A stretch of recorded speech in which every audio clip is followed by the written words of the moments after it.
دلاور کے جانے کے بعد رومان شاہ نے اپنا فون اٹھایا۔ میرب کا خیال دماغ میں آتے ہی اس کے چہرے پہ ایک شرارتی سی مسکراہٹ آئی تھی اور وہ میرب کو فون کرنے کا سوچنے لگا۔ جو شرارتیں وہ اس کے ساتھ کر کر آیا تھا وہ اس کا فون اٹھانے والی تو نہیں تھی، لیکن پھر بھی رومان شاہ نے ٹرائی کیا اور اس کا نمبر ڈائل کیا۔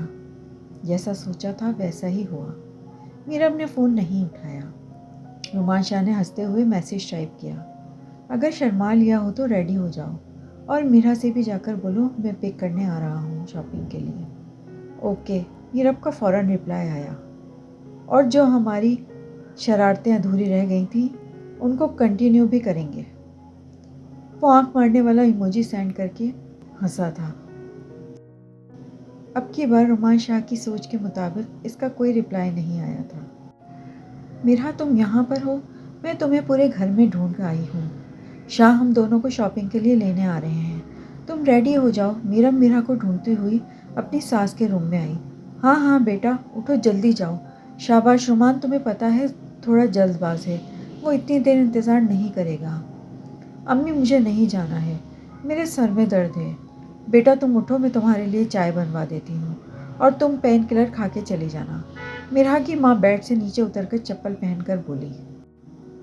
بھابھی مجھے نہیں جانا، پلیز آپ چلی جائیں، آپ کی چوائس بھی تو اتنی اچھی ہے، آپ اپنی پسند سے میرے لیے سب خریداری کر لیے گا۔ میرا کے پاس بیٹھی اور بولی، میرے بھائی بہت اچھے ہیں، وہ تمہیں بہت خوش رکھیں گے۔ بھابھی آپ نے اپنے بھائی کو دیکھا ہے، وہ کتنے بڑے ہیں؟ میڈم آپ نے اپنے بھائی کو غور سے دیکھا ہے، آپ کے بھائی بھی اتنے بڑے ہیں۔ میرب نے میرا سے بھی بڑی باہیں پھیلا کر کہا۔ میرا بیٹا کتنی دیر ہے آپ لوگوں کو؟ رومان شاہ کی آواز سے دونوں چونکی۔ بھائی بس 5 منٹ میں ریڈی ہو کر آتی ہوں۔ ٹھیک ہے جلدی آؤ، امی جان تم لوگوں کے لیے چائے کے لیے بلا رہی ہیں، اور تم میرے ساتھ آؤ، مجھے تم سے کچھ کام ہے۔ آنکھ کا اشارہ کرتے ہوئے میرب سے پہلے روم سے نکل گیا۔ میرب گھبراتے ہوئے رومان شاہ کے پیچھے پیچھے چلتی ہوئی روم کے اندر داخل ہوئی تھی۔ اب بتاؤ کتنا بڑا ہوں میں؟ کیا بول رہی تھی تم؟ روم کے اندر آتے ہی شاہ نے پیچھے آتی ہوئی میرب کو ہاتھ سے پکڑ کر اپنی طرف کیا تھا اور روم کے دروازے پر اپنا ہاتھ رکھ کے دروازہ بند کرتے ہوئے میرب کی پشت کو دروازے کے ساتھ لگا دیا۔ اپنی ماں کے کمرے سے آتے ہوئے میرب کے اس جملے رومان شاہ نے سن لیے تھے۔ بولو کتنا بڑا ہوں میں، بتاؤ مجھے۔ شاہ اس کے اوپر جھکتے ہوئے بولا تھا۔ شاہ مجھے کیا پتا، میں نے کبھی گنا تھوڑی ہے آپ کو۔ آپ مجھ سے کتنے سال بڑے ہیں؟ ایسے نہیں جس طرح میرا کو بتا رہی تھی، ویسے بتاؤ، وہ شرارتی سے بولا تھا۔ مجھ سے بہت بڑے ہیں آپ، ہاتھوں سے بتاؤ۔ میرب نے نظریں جھکائے ہوئے تھوڑے سے ہاتھ پھیلا کر، اتنا کم ہے، میرا کو تم نے بہت زیادہ بتایا تھا۔ اب میرب مزید اپنی باہیں پھیلا کر بولی، اتنا؟ اب غصے والی نظروں سے شاہ نے میرب کی جانب دیکھا اور میرب نے فوراً سے پہلے پوری باہیں پھیلا کر کہا، اتنے بڑے ہیں آپ مجھ سے؟ جب تم نے مجھ سے عشق کیا تھا تب کیوں نہیں سوچا تھا کہ تمہارا شوہر تم سے اتنا بڑا ہے؟ شاہ پلیز چھوڑیں مجھے، شاپنگ کے لیے جانا ہے۔ میرب رومان شاہ کی سانسوں کی گرمی سے گھبرا گئی تھی۔ شاپنگ پر بھی تمہیں میرے ساتھ ہی جانا ہے؟ پہلے مجھے یہ تو پتہ لگانے دو میں تم سے کتنا بڑا ہوں، وہ شرارتی انداز میں بولا۔ اب کچھ بولو گی نہیں؟ میرب کو نظر جھکائے ہوئے شرم سے لال گلابی ہوتے ہوئے دیکھ رہا تھا۔ نہیں، میرب نے نہ میں سر ہلایا۔ اب چلو، باقی شرمانے کا موقع میں تمہیں رات میں آ کر دوں گا۔ وہ پیچھے ہٹتا ہوا ہنسا تھا۔ ہاں جی، سب اوکے ہو گیا، چلیں اب؟ رومان شاہ نے میرب اور میرا کی شاپنگ مکمل ہوتے دیکھ کر پوچھا۔ جی بس کل آ کر میرا کا لہنگا پک کرنا ہوگا، اس میں ابھی کچھ فنیشنگ باقی ہے، اور میرا کی جیولری لینی ہے، میرب نے بہت سمجھداری انداز میں جواب دیا۔ مگر کل تو مجھے ایک ضروری میٹنگ کے لیے لاہور جانا ہے، تو پھر ہم لہنگا کیسے پک کریں گے؟ لہنگا ڈرائیور بھی پک کر لے گا، فی الحال آؤ میرے ساتھ اور جیولری سلیکٹ کرو، رومان شاہ نے میرب کی طرف دیکھتے ہوئے کہا۔ رومان شاہ نے میرا کو بہترین شاپنگ کروائی تھی، اب گولڈ کی جیولری دیکھی جا رہی تھی میرا کے لیے۔ رومان شاہ نے میرا کے لیے بہت 6 گولڈ کے سیٹ سلیکٹ کیے تھے، اور ساتھ میں گولڈ کے کنگن اور کچھ الگ سے پہننے کے لیے رنگز بھی سلیکٹ کی گئی تھیں۔ تم نے اپنے لیے نہیں لیا کچھ؟ رومانشا جولری کی دکان پہ بیٹھا ہوا اپنی کرسی سے پیچھے ہو کر میرب کی طرف دیکھتے ہوئے بولا تھا، نہیں میرے پاس سب کچھ ہے، وہ سب کچھ پرانا ہے، اپنے لیے نیا لو۔ میم کو بیسٹ جولری دکھائیے۔ جی سر جی۔ جولری بوائے نے بہت سارے باکسز میرب کے آگے رکھے۔ دیکھو ان میں سے کچھ پسند کرو۔ رومانشا نے اپنے ہاتھ سے میرب کے آگے ایک باکس کرتے ہوئے کہا، مجھے کچھ سمجھ نہیں آ رہا کیا لوں۔ یہ لے لو، یہ مجھے کافی پسند آ رہا ہے۔ رومانشا نے گلے میں پہننے والے خوبصورت لاکٹ چین پر ہاتھ رکھا۔ میرب نے ہاں میں سر ہلا کر ڈن کیا۔ اور کچھ چاہیے؟ رومانشا نے اپنی روکدار آواز سے میرب کی جانب دیکھا تھا۔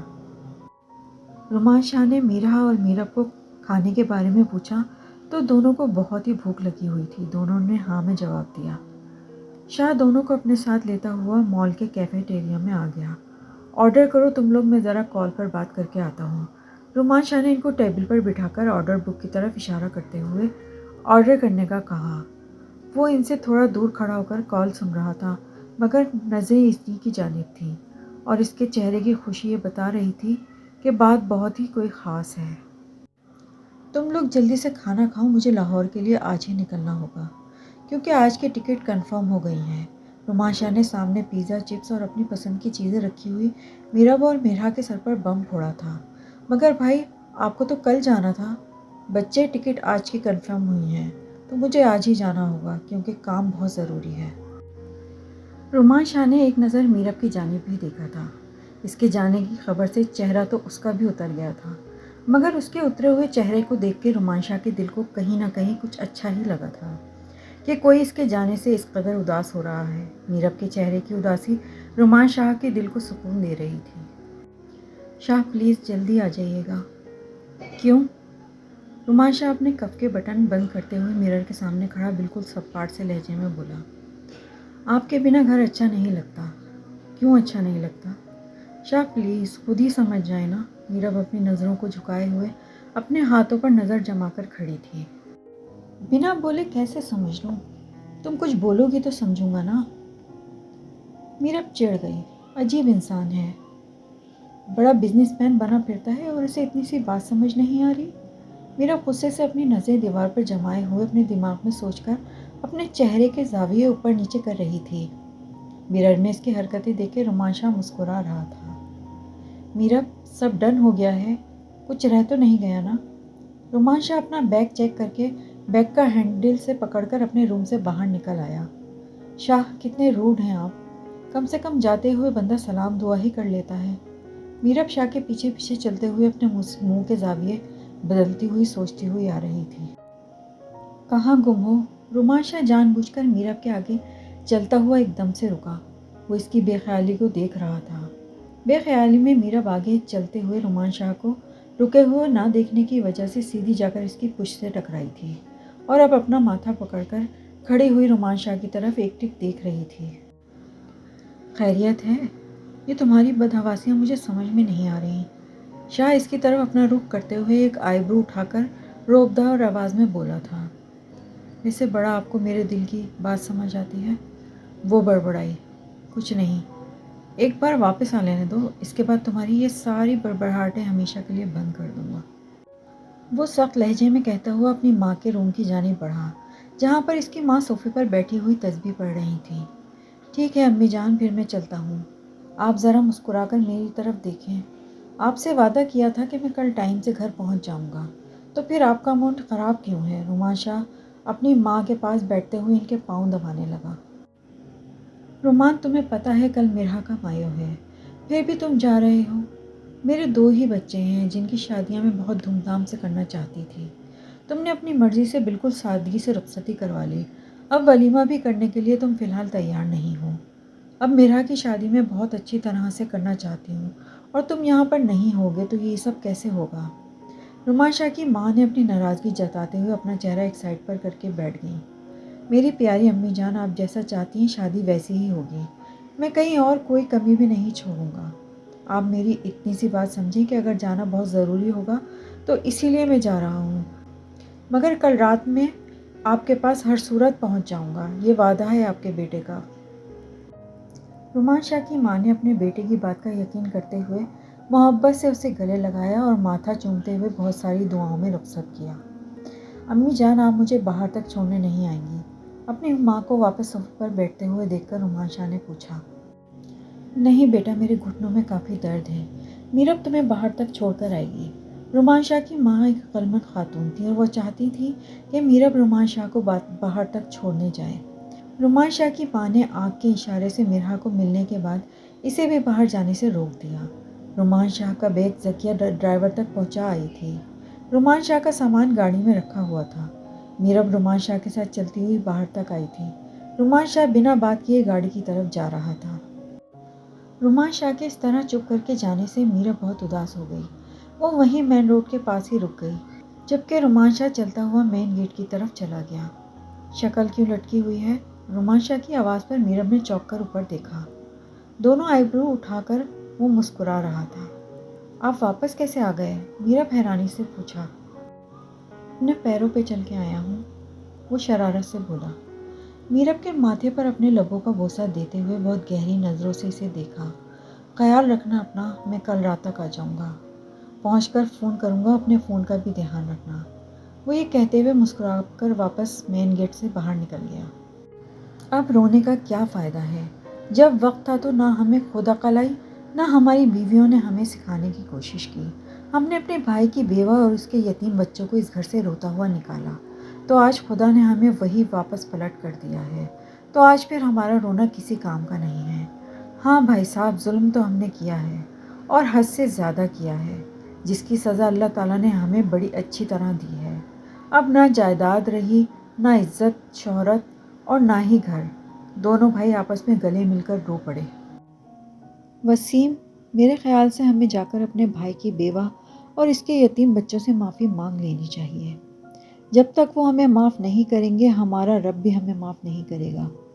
خدا نے کہا ہے کہ جب تک جس کا تم نے دل دکھایا ہے وہ تمہیں معاف نہ کرے، تب تک وہ بھی کسی کو معاف نہیں کرے گا۔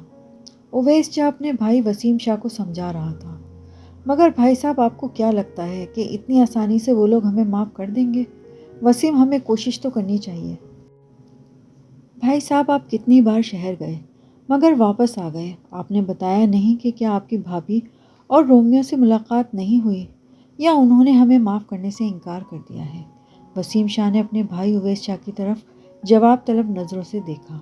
اویس شاہ سے کچھ بولا نہیں گیا، مگر وقت کے اکڑے ہوئے انسان کو وقت نے ہی اس طرح سے توڑا تھا کہ آنسو ان کے گالوں سے بہہ رہے تھے۔ پاپا، ہم لوگ کہاں جائیں گے؟ مہک روتی ہوئی اپنے باپ کے گلے سے آ کر لگی۔ بیٹا، اللہ تعالیٰ کی اتنی بڑی زمین ہے جہاں پر ہم جیسے گناہ گاروں کے لیے بھی کوئی نہ کوئی جگہ ہوگی۔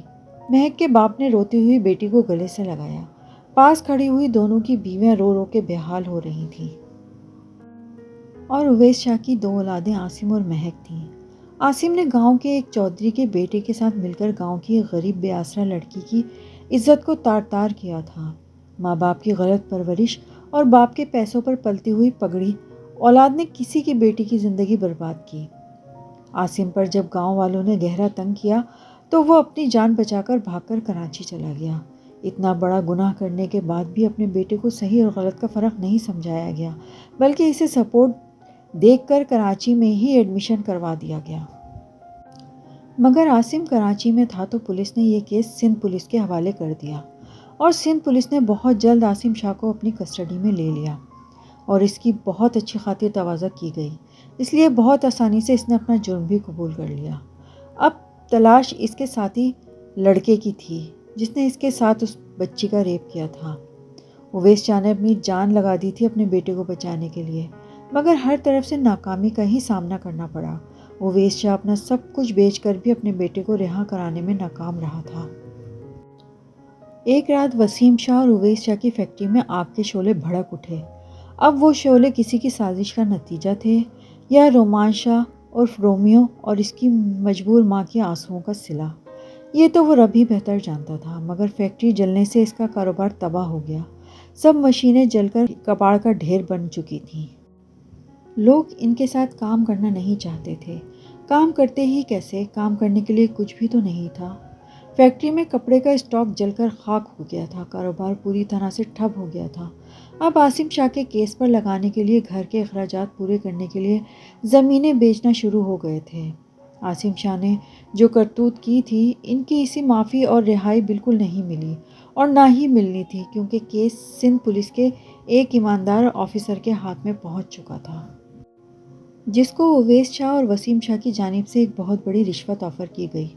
مگر جب بات نہیں بنی تو پھر سفارشیں کروائی گئیں، مگر جب دیکھا کہ اس سے بھی کوئی فائدہ نہیں پہنچ رہا تو اویس شاہ نے اپنی پہنچ کے بل بوتے پر پولیس والے کے ایک فیملی کے ممبر پر اٹیک کر دیا، جس کی وجہ سے کیس اور بھی پیچیدہ ہو گیا۔ جو انسپکٹر عاصم کا کیس ہینڈل کر رہا تھا، پہلے تو اپنی ایمانداری کی وجہ سے اس کیس سے پیچھے نہیں ہٹنا چاہتا تھا، مگر اب یہ کیس اس کی ضد بن چکا تھا، اس لیے عاصم کی رہائی کا ہر دروازہ ایک کے بعد ایک بند ہوتا جا رہا تھا، اور ادھر حالات بد سے بدتر ہوتے جا رہے تھے۔ اب نوبت یہاں تک آ پہنچی تھی کہ گھر کی بڑی حویلی کی نیلامی بھی ہو رہی تھی۔ مہک اور عاصم کا باپ اس وقت ایک بہت بڑی بیماری سے لڑ رہا تھا، جس کا علاج بہت مہنگا اور بہت طویل تھا، مگر ان کے پاس علاج کے لیے پیسے نہیں تھے۔ آج ان کا آخری سرمایہ ان کی حویلی، جس پر وہ کبھی ناگ بن کر بیٹھے ہوئے تھے، اور اس حویلی سے مظلوم بھائی کی بیوہ اور یتیم بچوں کو روتے ہوئے نکالا تھا، آج وہ حویلی کسی اور کی ملکیت بننے جا رہی تھی۔ سچ کہتے ہیں وقت پلٹتے دیر نہیں لگتی۔ کل جو خود کو راجہ مہاراجہ سمجھتے تھے، آج وہ فقیر بن کر کھڑے ہوئے اپنے ہی گھر کی نیلامی ہوتے ہوئے اپنی روتی آنکھوں سے دیکھ رہے تھے، بس ایک سائن کی دوری رہ گئی تھی۔ مہک نے عیش و عشرت دیکھ کر اپنے ماموں کے بیٹے سے شادی کی۔ وہاں پر اس کو روپیہ پیسہ تو بہت ملا، مگر شوہر کی نظروں میں وہ عزت نہیں ملی جو ایک بیوی کو ملنی چاہیے تھی۔ نہ کبھی اپنے شوہر کی نظروں میں وہ محبت دیکھ سکی جو ہمیشہ رومیو کی آنکھوں میں اس سے اپنے لیے نظر آتی تھی۔ دونوں کی آپسی انبن اور نہ ملنے والے مزاجوں کی بنا پر شادی زیادہ عرصے تک چل ہی نہ سکی۔ 6 مہینے بعد ہی مہک طلاق لے کے واپس آ کے اپنے میکے آ کر بیٹھ گئی تھی۔ مہک کی طلاق ہونے کے بعد مہک کی ننیال والوں سے بھی تعلقات کافی خراب ہو چکے تھے، اس لیے اب یہ لوگ ان سے بھی مدد نہیں مانگ سکتے تھے۔ آج اویس شاہ اپنے ہر گناہ کے لیے اپنے رب کے آگے شرمندہ تھا۔ اکلوتی بیٹی گھر واپس آ کر بیٹھ گئی تھی اور بیٹا جیل میں سڑ رہا تھا، گھر نیلام ہو رہا تھا۔ 500 کروڑ، 500 کروڑ ایک، 500 کروڑ دو، 600 کروڑ، 600 کروڑ ایک، 600 کروڑ دو، 600 کروڑ، 650 کروڑ، 600 کروڑ، 650 کروڑ ایک، 10 کروڑ۔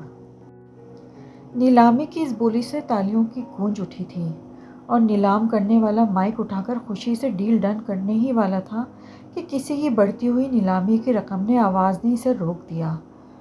کروڑ، 15 کروڑ، 15 کروڑ ایک، 15 کروڑ دو، 20 کروڑ۔ نیلامی کی اس رقم سے اب کوئی آواز دوبارہ نہیں ابھری تھی۔